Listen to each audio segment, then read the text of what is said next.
You have now.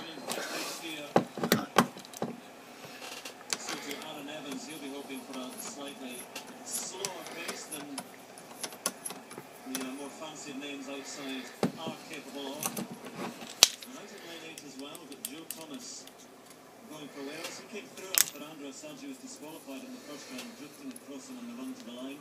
He'll be hoping See, he still turns. And if you look inside there, I don't know if the camera picks it up too well, but it's actually the thread that's turning.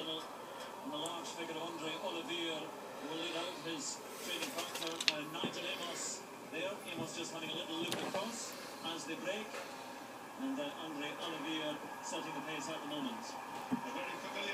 There's lots of play in it that way, isn't there, as well? Yeah. But the problem is here, really. The fact it... Well, it's...